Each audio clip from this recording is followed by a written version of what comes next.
Hello, Keith Rucker here at VintageMachinery.org. Well guys, we're going to put together a little odds and ends episode for you today. I got some stuff stacking up over here again, new things for the shop. Some of these are some viewer mail, some of these are some new purchases for the shop that I've made, and some that a couple of viewers have helped me make. Some of my enablers out there, thank you very much. And also we had a chance this past week to go down to the Florida Flywheelers event. This is a big tractor show that they have down in Central Florida.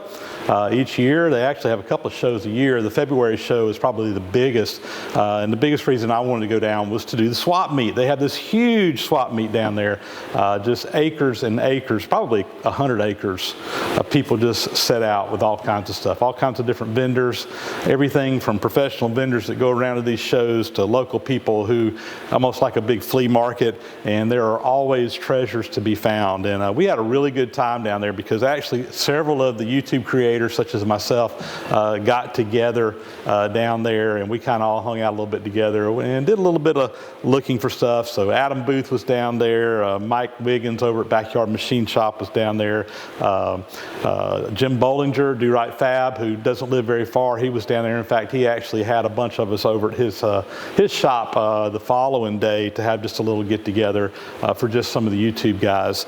Lance Baltzy, who isn't really a YouTuber, but he's kind of big over on Instagram. He's the guy that made my precision ground bench stones that I just absolutely love. Lance was down there for the day. In fact, I kind of rode around. He rented a golf cart, so I jumped on there with him and we rode around. Justin over at Good of the Land, who we went out to Texas to the Good of the Land Fest not too long ago, as well as Stephen Cox also came over with Justin from Texas. Stephen has a YouTube channel where he does some mechanic type work and working on all kinds of different things. So anyway, we had a really good time over at Jim's place as well. But anyway, I picked up some goodies at the Flywheeler show, and we'll be showing some of those as well. So let's get in here and start going through this stuff. First item here, this is actually an eBay purchase that I was able to find. I have been on the hunt for one of these for quite some time, and I know some of you guys know what this is, but this is a Norton multi-stone sharpening stone. And if you remember, we actually made a tag for one of these. This one was for a friend of mine who has this exact same setup, and Adam Booth had one made for his as well. I have been on the look for one of these things literally now for probably over a year, and I finally found one like I've been looking for. Like I said, found it on eBay. It's been hard to find exactly what I want. This multi-stone, basically what you got in here is you got 3 sharpening stones. So there's 3 different grades of our sharpening stones in here, and this sits in an oil bath down here, so the stones stay in oil, and you just roll them around and you can sharpen knives, tools, whatever you want on here. And Norton still makes these, but the ones they make new and the ones they've been making new for many, many years now, they have, basically they're made out of a plastic base and they have a plastic cover on it. There's nothing wrong with it. It's actually a very well made product, and I know several people who have those. But me being an old school guy, I've been wanting one of the old ones that has the cast iron base on it. And these are getting kind of difficult to find. I have seen several of them come up for sale at different places, but most of them that I've seen are missing the original lid, and I've been really wanting one with the original lid. My initial idea was if I could just find one, you can still get these stones and replace them. However, this one here, I think the stones are actually in very good shape. They don't look like they've been excessively worn. They look like they need a good cleaning, but other than that, I think they're in good shape. So anyway, I was really tickled to pick this up. This green is the original color of it. And guys, this is going to be a restoration project. I'm going to take this thing apart, clean it, repaint it. It didn't have the tag on the top, but my buddy Tom Utley, who made this one, he's going to make me a tag so that I can get mine and get it back restored and get it looking pretty. And my friend who lives here in town, he's got one just like it, and I'm probably just going to restore his while I'm doing mine as well. He kind of liked like the idea of that. So we'll probably be doing this in a series of videos coming up sometime soon. But anyway, really tickled to get this. I did kind of have to pay up on this one. This one cost me a little bit more than what I wanted to pay for it. But I've been searching for one for so long, and when I saw one that was in this condition overall, particularly with the stones being good, I mean, you can easily drop a couple $100 if you have to replace the stones in this thing. So, and I'm pretty sure that I'm going to be good to go with those as they are. So anyway, future project, be looking for that in an upcoming video. So guys, next item here is some wall art for the shop that actually came from a viewer of mine, Gary Ramsey. And some of you guys probably have followed Gary on YouTube and Instagram and so forth. But Gary has a custom business or fabrication business where he makes all kinds of art in his metal shop, and combination of cutting stuff out, welding things together, painting things up. Really does an outstanding job. And Gary has actually made a bunch of these different flags like this, the tattered flag design, as you can see here, for several different guys on YouTube and elsewhere. And I know I've heard some comments, isn't that Keith Fenner's new design? And yeah, Keith has kind of adopted this on his channel as his new logo, with his logo on there. But this tattered flag design has actually been around for a while. A lot of different guys have these. But anyway, Gary was kind enough, he contacted me a while back and asked if he could make one for the shop. I sent him some of my art from my logo and so forth. He was able to incorporate that into the flag. He cut this thing out on a plasma table, then did an absolutely outstanding job painting it up with some really nice automotive type paint, and you can see the results here. It looks just absolutely fabulous. So anyway, I wanted to thank Gary. Go check out his YouTube channel. You can search him on YouTube. Like I said, I know he's on Instagram and Facebook as well. He's got stuff, he's always posting projects that he's working on, and just does an outstanding job. So Gary, thank you very much.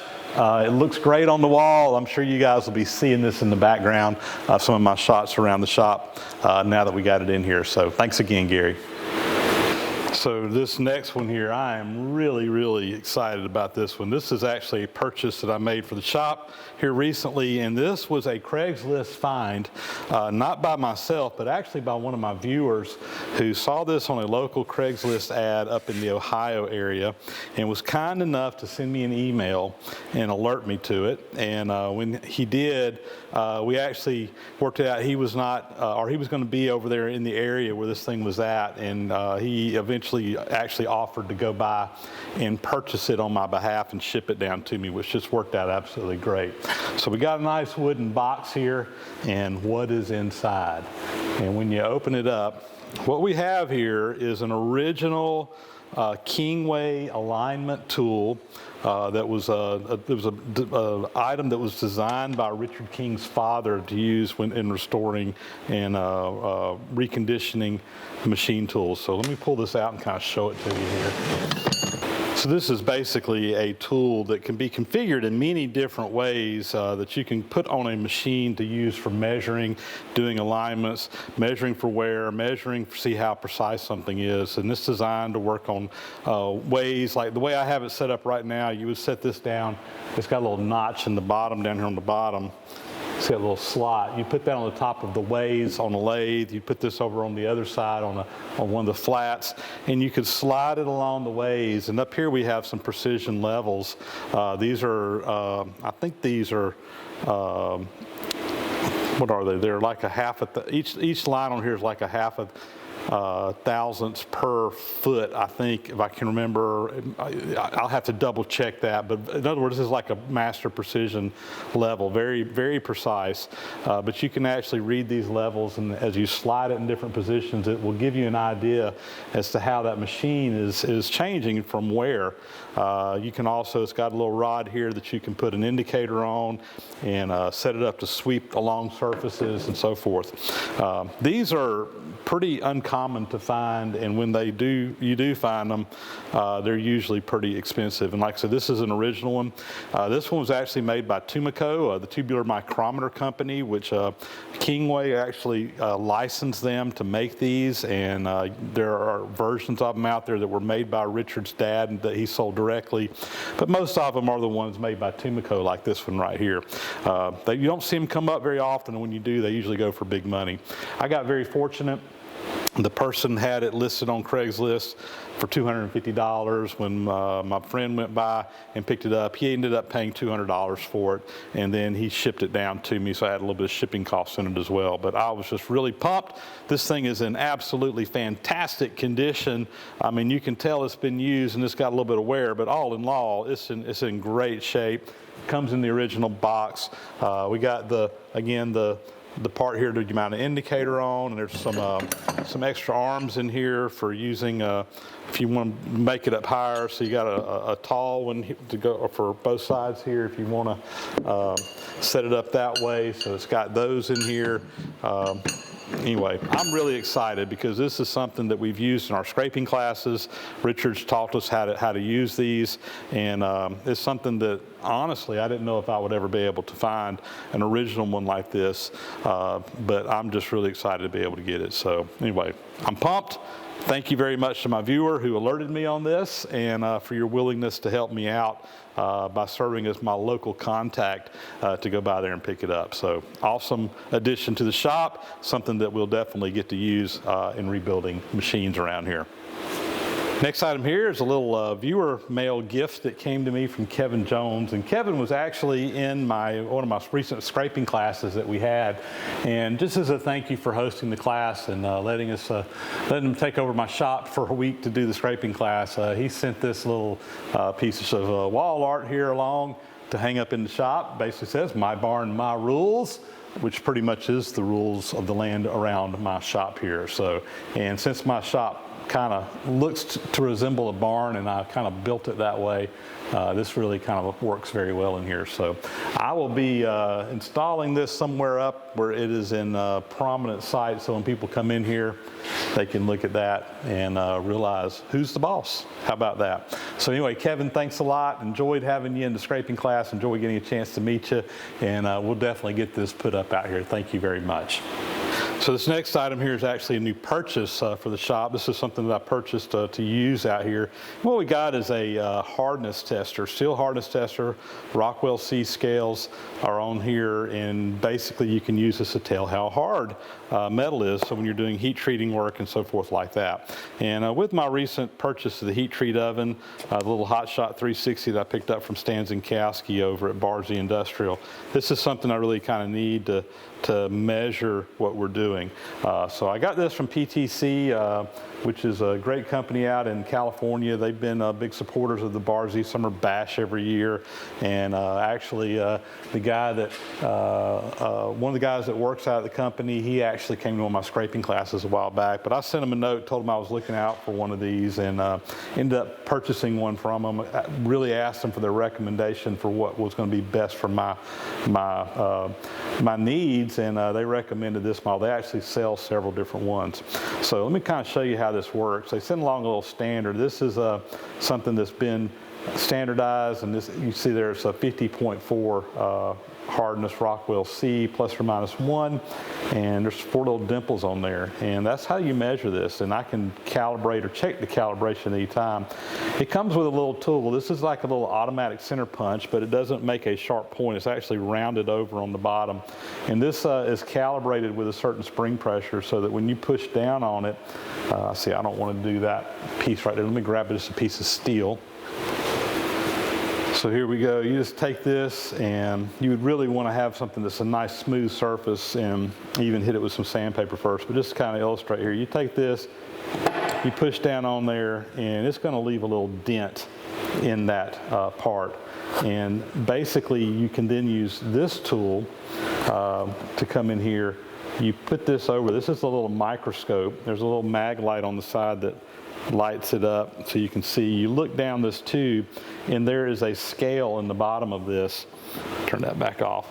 That you can then lay over that dent that you made, and from that you can determine the hardness. And you kind of see in the instructions here, it's got a picture showing what it looks like when you look down that microscope. You line the line up on the bottom of the dent, and then depending on how deep it went into the metal, you can read the hardness off of here.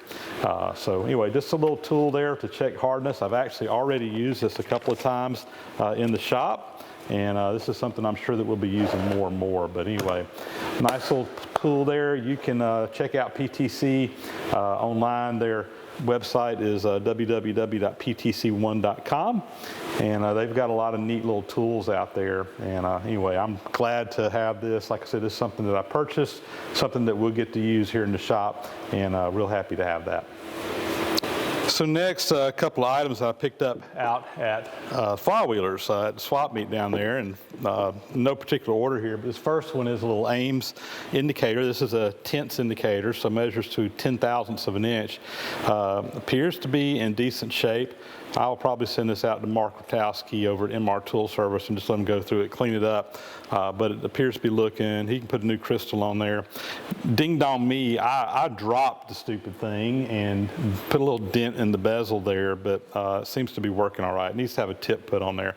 But I saw this and one of the vendors had it in a little case and asked to look at it, and when I looked on the back, $5. I just couldn't leave it sitting there. These Ames indicators are really heavy-duty indicators. I've got several of them. They got a steel case on them.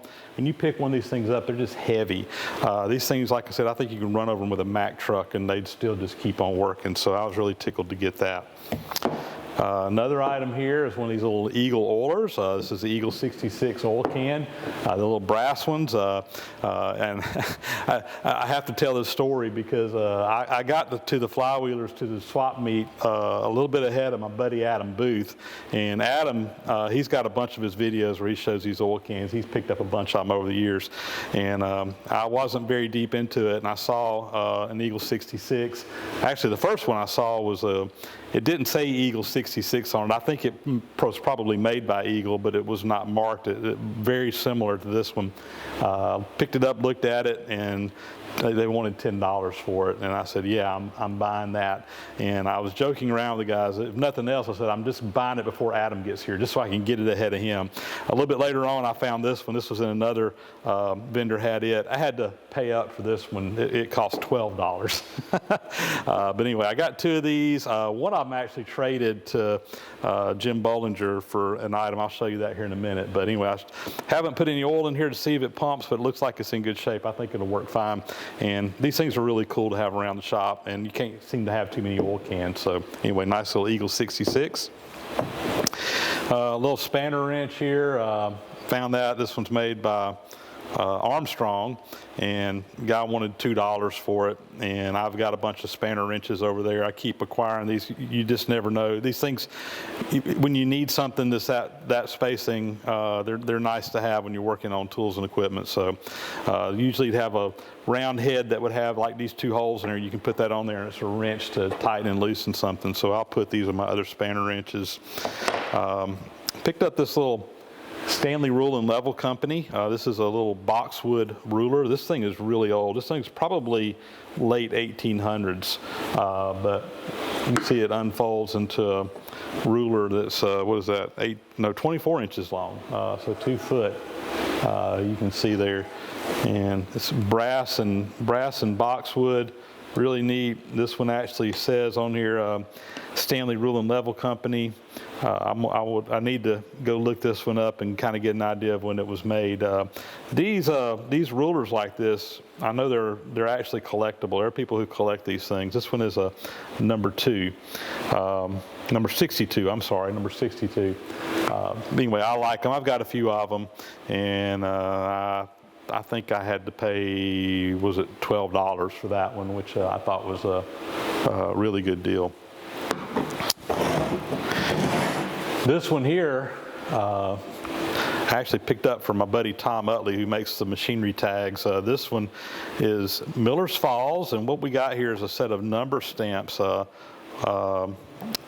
set of number stamps, and Tom had sent a message out to me, a text message a couple of weeks ago. He was looking for some number and letter stamps that specifically had the little serifs on the font. So if you know what I'm talking about, you got a sans serif and a serif font. Most of these are not fancy, so these are kind of got the little extra little fancy little things, little doodads on here on some of these numbers. He was looking for some of those to match some marks and some tags he was reproducing, and really it's hard to find these. Most of them have more like a sans serif font on them. I saw these at a vendor, and I actually took a picture and sent a text message to him, and he said, please get that for me.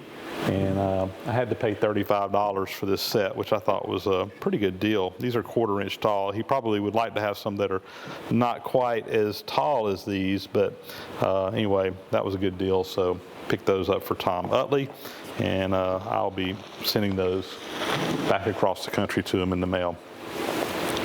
And this is a Beverly number 2A throatless shear, and it is designed for cutting sheet metal. This particular one, according to the catalog, will cut up to 10 gauge sheet metal. It's throatless, meaning that you can just kind of keep going. When you cut on this, one piece kind of goes above and one piece goes below, so you can really just cut endless lengths on this thing for all intent purposes. It just keeps feeding through there. You can cut radiuses on it. You just kind of move it. It's hand operated. Let's see, you pull down on the handle here and it just actuates the shear mechanism there. Now this one is dirty. It's actually looks like it's in pretty good shape. What I want to do is get this cleaned up. I'll probably soak it in some Evaporust, get all the dirt and everything off of it, give it a quick paint job. And I've actually already even picked up a new set of blades for it that we're going to put on this and hopefully get this thing restored. We'll be back up where we can use it. It should be a pretty quick and easy little restoration project. We'll probably do a video on it when we do it. So anyway, real happy to pick this up. I've actually been looking for one of these for a while. It's a real handy tool to have around the shop. And anyway, glad to pick this up down at Flywheelers. And we mentioned that other little Eagle oiler can that I picked up, and I ended up trading those to my buddy Jim Bollinger for this right here. And I just showed you that Beverly shear that I picked up. It turned out Jim had this brand spanking new set of blades for a number 2 Beverly shear. He said it came in a box that he got at an auction or something. He couldn't remember exactly where. He did not have what they go to. And when he saw that I had it, he says, I think I got a set of knives for that at my shop. So he was going to give these to me, and he had been eyeballing my Eagle 66 oiler. So I ended up swapping one of my oilers for this set of blades for my Beverly shear. And when we restore that Beverly shear, of course, we'll be able to put these on there, and it'll have a brand new set of blades on there. Very excited to have those. So there's a little quick shot of some of my loot from the Flywheeler show, and of course also the Beverly shear, which was kind of my big purchase, I guess you'd say. And I actually had a couple of other items that I picked up there, and I left them in Lance Baltzy's truck by mistake. So I'm going to be back down in his neck of the woods in a couple of weeks. I'll pick those up, and we'll show you a few of those other items I picked up in an upcoming video. But anyway, just kind of give you a few little things that we picked up at the swap meet at Flywheelers. This item here was shipped in to me from Brett Bettle, who is out in the Texas area, and Brett sent these along so he didn't have a need for them. And what we got are some horizontal mill cutters. So we got some nice staggered tooth cutters here. There's actually 2 of them in here. Looks like 2 different thicknesses. That's a 1/4 inch, and this one is 11/32. So anyway, thank you very much, Brett. I will put these over in my stash of horizontal mill cutters, and if and when the need arises, we'll have one right here on stock ready to go. So thank you very much. This item here came in from Brian Jolly down in Florida, and Brian sent along a little book here. Basically, the fabrication of USS stainless and heat resistant steels, and basically it's just a little reference book here talking about stainless steels. It's got all kinds of technical information in here about how they're made, etc. So anyway, nice to have this in here as a reference book in the shop dealing with stainless steel. So I'll have this on hand if I ever need to look anything up.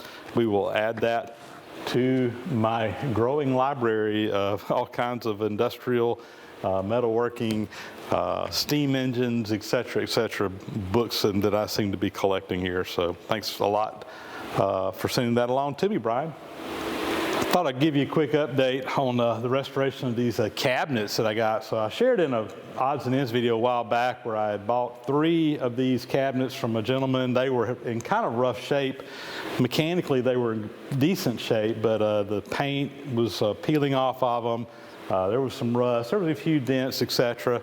And I didn't really do this on camera, but I did go through and restore all these cabinets. This is I might have shown the other one over here that has my horizontal milling machine cutters and stuff in a previous video. But anyway, one of these, this one was made by Lista. The one next to it's made by Lion. And we went through, like I said, we cleaned all the paint off of it. I actually incorporated the help of my college student that helps me out sometimes, Miles McDonald, helped me over Christmas do some of this. But we stripped these off. I did a little bit of body work on a few of them, filling in some holes with some Bondo, some dents, etc., and repainted everything. And these things are really nice. I've been starting to put stuff in some of the drawers and getting them filled up. This one over here, I ended up replacing all the drawer pulls on it. They were just beat up. And this is a Lion cabinet. I actually was able to order some brand new drawer pulls from Stanley Vidmar, and I had to drill a new hole to make these work, but I put those on there, and it really kind of helps dress them up, make them look a little bit nicer. But anyway, really excited to have these. I'm going to mostly be using this to put hardware in, some of my tooling and so forth, and I'm really excited about having all this storage space. This is really going to be good. In fact, let me give you a quick peek at some of I've got a couple of the drawers already organized. Let me kind of show you those real quick. So this one here is all socket head cap screws, and I went through all of my stuff. I had a couple of little parts drawers over there you could pull out that had some of these in there, and other ones were just in boxes in different places. I didn't have them all in one place, and was at risk of going and buying new stuff when I had stuff because I just didn't have them all organized. So now I got everything in here in one place and nice and organized. I will comment these little red boxes. I've had some people ask. I posted some pictures on Facebook and Instagram.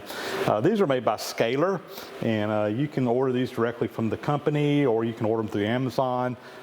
They'll sell you a box at a time, or you can kind of get some kits that have some different setup of them in here. They make them in all kinds of different sizes, and they're really great for going in these cabinets like this and getting stuff organized. So that was socket cap screws. These are all socket set screws, and I got some extra room back here for growth. These are square head set screws. A lot of my machines that I restore, and you have the square head stuff on here, and I honestly didn't realize I had accumulated this many. I've picked up a lot of these. I've picked up at swap meets and stuff. I'll find a box of this hardware and I'll buy it.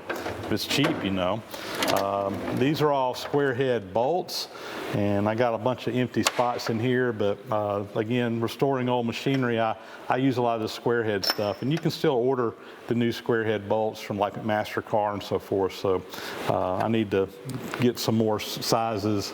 Really, probably what I'll do is as I need them, I'll just buy them and put them in here. If I find them in a someplace in a swap meet or whatever, I'll put them in here, get them organized. But that's pretty much. I got some other stuff. These are going to be just machine screws. I'm starting to get those organized. It takes a lot of time to organize this stuff.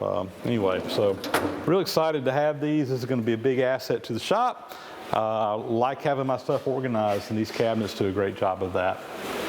And that's going to be a wrap. Thank you guys for watching. As always, leave me comments if you like. Thumbs up are appreciated. That helps with the algorithms at YouTube. Just leaving a thumbs up on a video. If you get a bunch of thumbs up, it tells people they like your videos. They're more likely to recommend that video. So those help a lot. Leaving comments helps as well. So with that, thanks for watching, guys. We'll catch you next time around.